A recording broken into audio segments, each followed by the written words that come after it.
नमस्कार दोस्तों, दीपक की पाठशाला में एक बार फिर से आपका स्वागत है। और आज के वीडियो में हम देखेंगे कि हिंदी की बोलियों की जो विशेषताएं हैं इनको हम जानेंगे। और आज हम ब्रजभाषा, अवधी, खड़ी बोली और भोजपुरी, ये जो अपने समय की एक बहुत अच्छी बोलियां हैं जिनके ऊपर में बहुत सारे ग्रंथ लिखे हुए हैं, तो इनकी आपस में विशेषताएं हैं जो अक्सर प्रश्नों में, आपको परीक्षाओं में जो प्रश्न पूछे जाते हैं। तो आज हम देखते हैं ब्रजभाषा को। ब्रजभाषा आप जानते हैं कि कहाँ बोली जाती है, किस क्षेत्र में बोली जाती है। अवधी, खड़ी बोली और भोजपुरी, इनका हमने क्षेत्र भी पढ़ चुका है और इनका हमने बोलियों का अध्ययन भी कर चुका है।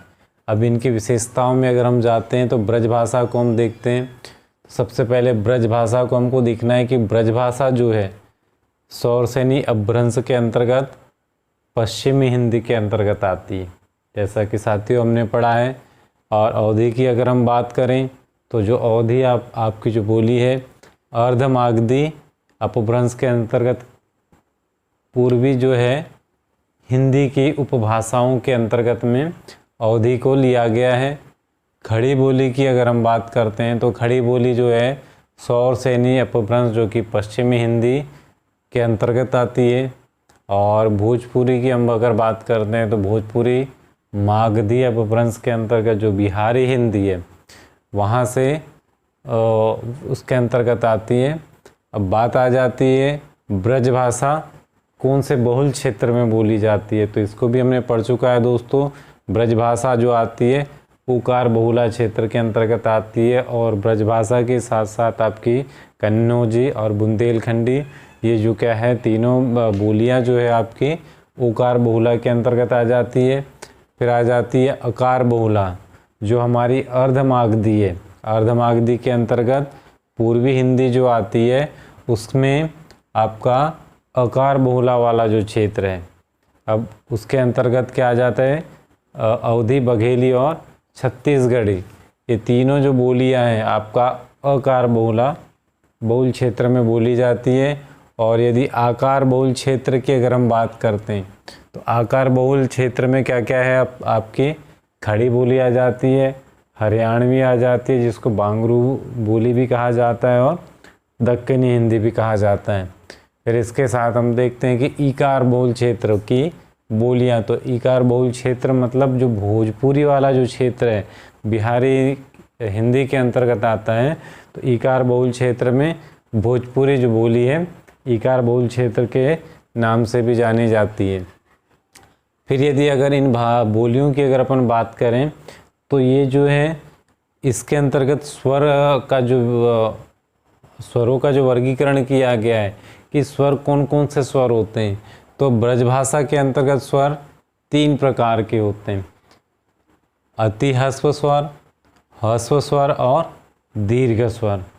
इसको ध्यान से देखना है दोस्तों, क्योंकि ये जो है अक्सर प्रश्नों को 1 नंबर के लिए कहीं से भी ना छूटे, यहाँ से भी क्वेश्चन पूछ लेता है कि ब्रजभाषा के अंतर्गत जो स्वर है इनमें से कौन सा नहीं है या इनमें से कौन सा है। इस तरह के क्वेश्चन आजकल पूछे जा रहे हैं, तो अपने को पता होना चाहिए कि ब्रजभाषा में अति ह्रस्व स्वर भी है, ह्रस्व स्वर भी आता है और दीर्घ स्वर। इसको स्वरों को 3 भागों में वर्गीकरण इसका किया गया है। अवधी की अगर हम बात करते हैं तो अवधी में जो स्वर है अति ह्रस्व और ह्रस्व स्वर के अंतर्गत आ जाता है। फिर यदि हम खड़ी बोली की बात करें जो वर्तमान में हम बोलते हैं, जो जिसका अभी परिनिष्ठित रूप आप देख रहे हैं, तो इसमें क्या है स्वरों की जो स्वरों का विभाजन 2 भागों में किया गया। एक ह्रस्व स्वर होता है दोस्तों और एक दीर्घ स्वर होता है। इसको आपने बहुत अच्छी तरीके से पढ़ा भी है दोस्तों। ह्रस्व स्वर के अंतर्गत आ जाता है, पहले तो स्वरों की संख्या 11 मानी गई है। इसमें ह्रस्व स्वर को अगर हम देखते हैं तो छोटा अ, छोटी ई, छोटा उ और रे ऋषि, ये क्या है आपके ह्रस्व स्वर के अंतर्गत इसमें आ जाते हैं। और यदि हम बात करें दीर्घ स्वर की, तो दीर्घ स्वर में आ जाता है आ, बड़ी ई, और बड़ा ऊ। ये आपका आ जाता है स्वरों के वर्गीकरण में ह्रस्व स्वर और दीर्घ स्वर, जो कि खड़ी बोली के अंतर्गत है। फिर यदि हम आते हैं भोजपुरी में, तो भोजपुरी में भी आपको स्वर 3 प्रकार के वर्गीकरण इसके किए गए हैं। तो यहाँ पर अति ह्रस्व स्वर और दीर्घ स्वर हो जाता है।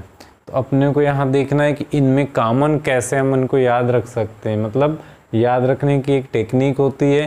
जैसे ब्रजभाषा की हम बात करें और भोजपुरी की अगर हम बात करें, तो इनमें जो स्वरों का वर्गीकरण है 3 प्रकार से किया गया है, अति ह्रस्व स्वर और दीर्घ स्वर। ये 2 समानता आपको ब्रजभाषा और भोजपुरी में मिलेगी। फिर अगर हम देखें तो हमको मालूम है कि आज जो वर्तमान में हम बोल रहे हैं खड़ी बोली, जिसका परिनिष्ठित रूप भी आ गया है।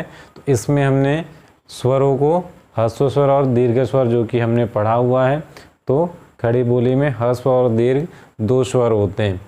फिर बच गई हमारी अवधि, तो इसमें स्वरों का जो वर्गीकरण है ह्रस्व स्वर और अति ह्रस्व स्वर के रूप में 2 भागों में विभाजित इसको किया गया है। फिर बात आ जाती है कि ब्रज भाषा में जो है अण के बदले न का प्रयोग होता है, और यही प्रयोग आपका अवधि भाषा में भी होता है, अण के लिए न का प्रयोग। इन दोनों में आपस में समानता है दोस्तों, इसको अपने को ध्यान देना है। अब रही बात यहाँ खड़ी बोली में, तो खड़ी बोली में किसी भी वर्ण का मतलब प्रयोग जो जिस वर्ण के लिए है वही वर्ण का प्रयोग होता है, अन्यथा किसी दूसरे वर्णों में इसका प्रयोग नहीं होता है। फिर यदि हम देखें भोजपुरी के अंतर्गत, तो यहाँ शब्द के मध्य में अगर र आ जाता है, किसी भी शब्द के मध्य में र आ जाता है, तो उसका लोप कर दिया जाता है, अर्थात उसका उच्चारण नहीं होता है। फिर यहाँ देखते हैं श शक्कर का है और श षटकोण का है। तो यहाँ ब्रज भाषा में श शक्कर और श षटकोण के स्थान पे श शरोते का उपयोग किया जाता है, और अवधि में भी यही होता है दोस्तों, श शक्कर और श षटकोण के स्थान पे श शरोते का प्रयोग किया जाता है। यहाँ पे ब्रज भाषा और अवधि भाषा में स का समान प्रयोग हो रहा है। फिर यहाँ आ जाते हैं वर्णों में अपन हिंदी बोली, जो कि खड़ी बोली है। तो खड़ी बोली में इसमें किसी प्रकार का कोई परिवर्तन नहीं होता है। और फिर आ जाते हैं हम भोजपुरी में, तो यहाँ पर श शक्कर का है और श शरोते का है, ठीक है, और यहाँ ब बकरी का। तो ये जो है ह में परिवर्तित भोजपुरी में हो जाता है, मतलब श शक्कर, श शरोते और ब का जो प्रयोग है, इन तीनों वर्णों का प्रयोग काय के लिए ह में प्रयोग कर दिया जाता है, परिवर्तन कर दिया जाता है। ये यहाँ पर थोड़ा सा याद रखने वाली बात है दोस्तों। फिर यहाँ पे ये है ढ, मतलब इसको अपन अड़ भी कह सकते हैं। ड के नीचे जो बिंदी लगती है इसको अड़, तो अड़ का प्रयोग र के रूप में आपका ब्रज भाषा में किया जा रहा है। और यहाँ पर अगर हम देखते हैं अवधि भाषा में, तो यहाँ पर आपको ल का प्रयोग र में परिवर्तित हो रहा है। यहाँ दोनों को देखना है, यहाँ पे अड़ है, ब्रज भाषा में अड़ का प्रयोग के स्थान पे र का प्रयोग कर रहे हैं। और अगर हम अवधि की बात करते हैं तो ल के स्थान पे र का प्रयोग हो रहा है, ठीक है।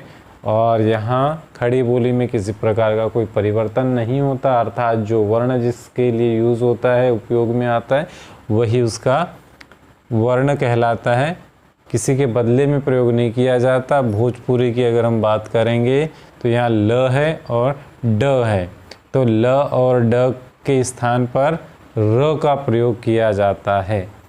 इनको अपने को बहुत ही अच्छे तरीके से ध्यान देना है।